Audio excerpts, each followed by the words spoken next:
VAMP, Chapter 16. Candida hopped on the first flight she could get to America. She figured she would start with Mason. Her contact had found Mason's address while she was en route to America.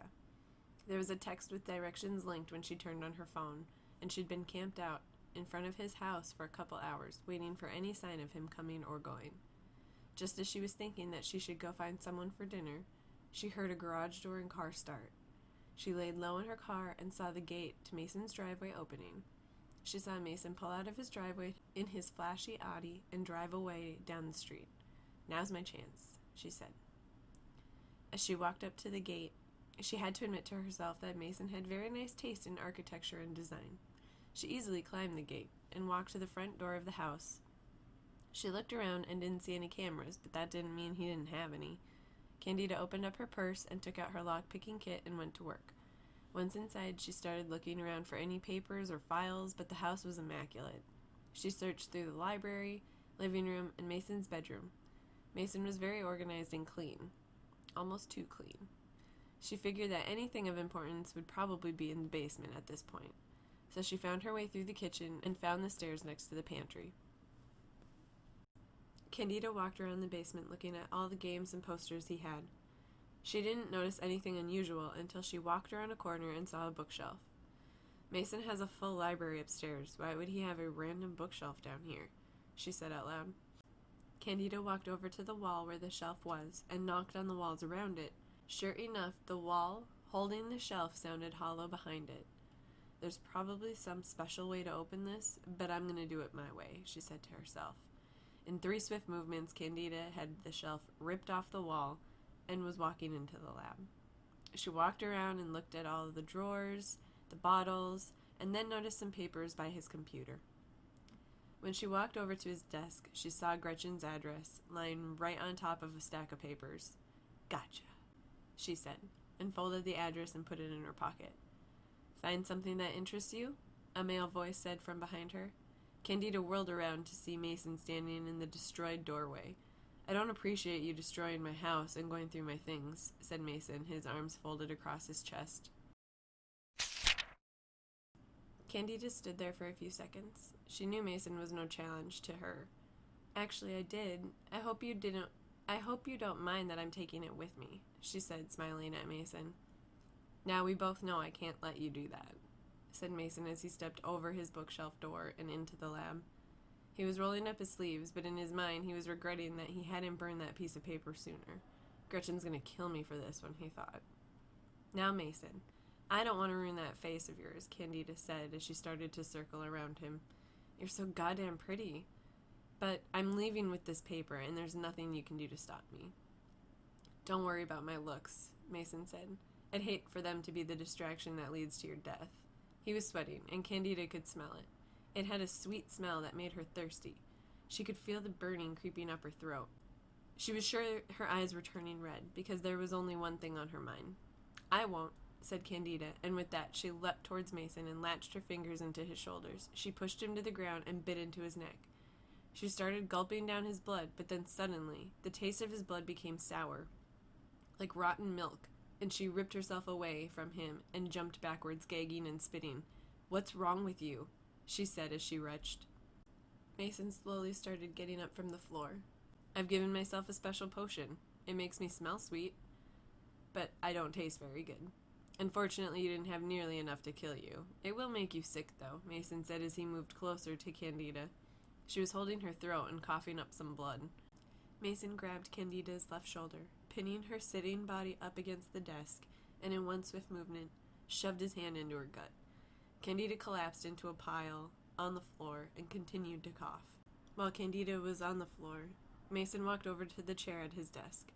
He was still bleeding rather profusely and was starting to get dizzy. He sat down, and then everything went black. He hadn't noticed Candida standing up and standing over him as he laid in the chair. While he was trying to stabilize himself from the loss of blood, she grabbed a heavy metal sheet she'd found on the floor and smacked him in the head with it. She didn't want to kill him. She wanted him alive to give Gretchen a warning, and she knew Mason would warn her. While Mason was passed out, Candida tied him to his chair and decided to let his wound heal on its own, in an effort to give her an extra bit of a head start. She fled his house and ran to her car, reaching into her pocket to make sure she still had the paper. She did. She didn't know what Mason had put in his body, but it definitely had an ill effect on her. Her mouth and throat were dry and on fire. The only thing that would help her right now was fresh blood. Candida drove as fast as she could out of Mason's gated community towards town. Even though she still felt sick, she was unbelievably happy about finding Gretchen's address. She cheered to herself just a little before she lost control and upchucked black chunky liquid all over her rental car. When she saw a small bar off the side of the road, she stopped and went inside, ignoring the fact that her face, mouth, and clothes were covered in black vomit. She slammed the door open, and the noise caught the attention of the bartender. The bar was empty, except for the man standing behind the counter. "Can I help you, ma'am?" he asked, with a worried look on his face. Candida slowly walked over to the man with a wicked smile and said, "Yes, you can." Back in Alaska. On Friday, we were getting ready for Ethan's Halloween house party. I thought about going as a vampire for sarcastic reasons, but only a handful of people would understand that joke. I also figured, since I get to be that all year long, I wanted to dress up for once. So I decided to go as a pirate. I spiral curled my hair, added a few braids in a few selected spots, and then added black eyeliner, black eyeshadow, mascara, and surprisingly, it made my eyes pop. I debated between wearing a bandana or an eye patch, and finally settled on the eye patch that had gems bedazzled all over it. My costume was gold, black, silver, and white. It had 3/4 length sleeves that came down to my elbows, and then white fabric that hung loosely down the rest of my arms. It had a high collar around the neck, but the chest was quite revealing, with a sweetheart neckline and ruching across the bust. Right below my bust was a corset that fit around my waist, and the skirt was attached to that. It was a short skirt with black tulle underneath to give it a little poof, and it had decorative black lace at the bottom. It was just a really fun outfit. I decided to put on nylons and black boy shorts over them, so I was sure I was covered. I had the perfect pair of black boots to go with, and I bought a black lace garter that held a small dagger around my thigh. It was actually one of my favorite daggers. It was real, even though it looked like plastic. That's the way Mason and I had designed it. I was headed downstairs while drinking a bottle of blood when the doorbell rang. I opened the door to find my very own vampire standing there in front of me. "Good thing I didn't decide to go as myself," I said, laughing. Aden had gotten a white shirt, black pants, and a black cape. It was basically the common Dracula costume. "Where are your fangs?" I asked. "Well, I heard this rumor that vampires don't actually have fangs, but I added this fake blood," he said, pointing to the line of fake red blood coming out of his mouth. "Nice touch," I said, planting a kiss on his lips. "Shall we go?" "Yep." Ethan lives only about 3 blocks away from me, so we just walked over. The whole town must have been at his house for the Halloween bash. When we walked in the door, Aden spotted James, Allie, Ryan, and Ryan's date for the night. "Oh my gosh, you're joking, right?" said Ryan when he saw Aden. Ryan and James busted out laughing. I looked at Allie, who looked more confused by the second. "It's an inside joke between them," I told her. "You look terrific," I said, pointing to her warrior goddess costume. "Thanks, you look amazing too." "You want a drink?" asked Aden. "Sure," I said. "Come on, let's go dance," said Allie, as she pulled me towards the dance floor that Ethan had set up. It was in the middle of his living room and was surrounded by huge speakers and a bunch of lights. We made our way to the middle of the floor and started dancing. Aden showed up behind me. "I got you a beer, is that okay?" he said, handing it to me. We spent the next couple hours on the floor dancing with Mark and 2 other guys I had never even met. Aden stood behind me and wrapped his arms around my torso. He moved so well with the rhythm of the song, it made me hot. I turned around to face him and wrapped my arms around his neck. He planted a kiss on my nose. When we finished dancing, we made our way off the floor and over to where Ryan, Matt, and John were standing. Matt and John were dressed like Mario and Luigi. It fit them perfect. Matt was short and a little chunky, and John was tall and lean. Ryan was Darth Vader. I was joking around with them while Aden went to refill our drinks. I was scanning over all the people at the party and noticed that on Aden's way back over to us, a girl who was dressed up like a slutty biker chick stepped in front of his path to talk to him. I could hear them talking, and I could tell she was highly intoxicated. Aden, why haven't we done anything lately? She said while running her hand from his chest down to his belt. I suddenly felt a rush of emotion. I wanted to drain her dry. I imagined myself speeding over, grabbing this girl by her hair, dragging her out to the backyard, and sinking my teeth into her neck. All in the blink of an eye. Aden smiled and said, "Oh, I've just been really busy, Cindy. How are you and Ryan doing?" "Well, that ass dumped me for the sleaze that's hanging on his arm tonight," she said, making a pouty face. "But I'm over it, and I'm moving on to bigger and better things," she said, stepping closer to Aden. "Look, Cindy, I'll see you around," he said, trying to move past her. "Well, who's this girl Ryan keeps talking about, the new crew member?" Cindy almost demanded. "Oh, my girlfriend, Gretchen? She's over there in the pirate costume by Allie," he said, and took the opportunity to step around Cindy when she turned to look. He came up behind me, handing me my beer in one hand and putting his other arm around my waist. "I heard every word," I said into his ear and looked up at him. I wanted to expose her jugular and let her drain all over the floor. "Oh, fun, let's do that later," he said sarcastically as he gave me a kiss on the lips. Just then Ethan came up and asked, "Could one of you go and do me a huge favor and run to the garage and get another case of beer from the fridge? I gotta take a piss, and the bartender needs to refill the fridge." "I'll go get it," I offered. "I need to get some fresh air anyway," I said, and turned around to head to the garage. It was a detached garage, so it was nice to get out in the cool air for a few minutes. I found the fridge in the corner, and it was then that I heard footsteps coming. I was hoping it was Aden, but then I realized I could feel the emotions of the person coming. Only one other person's blood I'd had since I moved here, and it was Ryan's.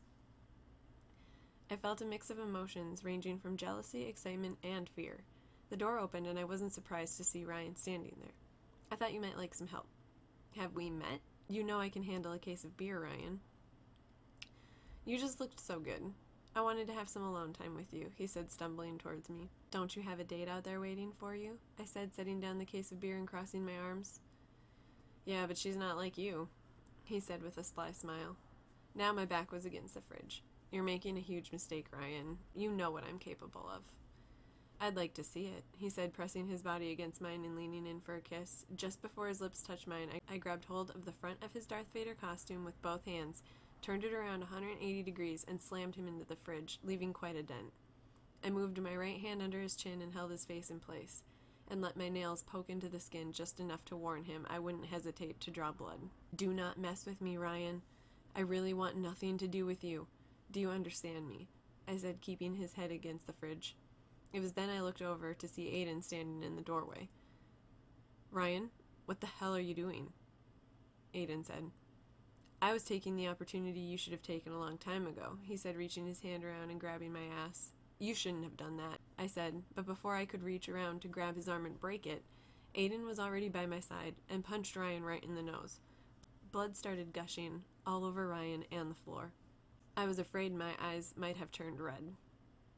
"You ass," screamed Ryan as he cupped his hand under his nose. "We're done," he said, holding one hand in front of his face and pointing at Aden with the other. "That's fine," said Aden as he grabbed me by the arm and we exited the garage. But I heard him mutter under his breath low enough for only my ears to hear, "You'll regret this, the both of you." And I couldn't help but notice the goose pimples that arose on my arm. When we went back inside, I handed the case of beer to Ethan, and I explained and apologized about the fridge. I could tell Aden was fuming, so I went up to Allie. "I think we're going to head out for the night. We're pretty tired. You guys drive safe." "Give me a call sometime this week and we'll do lunch," said Allie. "For sure," I said, giving her a hug. It was nice to have found a friend. Aden and I headed out the front door and walked a block and a half before either of us said a word. "All right, say whatever's on your mind," I said. "I don't even know where to start. I'm so pissed at him." It wasn't long before we were on my front steps. I unlocked the door, and I slammed the door and locked it behind us. I made my way to the living room where Aden was sitting on the couch. I plopped down beside him. "I'm sorry about your friendship." "Thanks. We've always had this competition between us. I thought it was more friendly, like, my fish is bigger than yours, but over the last couple years, I just feel more bitterness from him than anything. I think I'm just going to give him a day or two to cool off. I'll talk to him on Sunday when we get together before we head out again. And in the meantime," he said, looking over at me, pulling me onto his lap, "I have a few ideas on how we can stay occupied."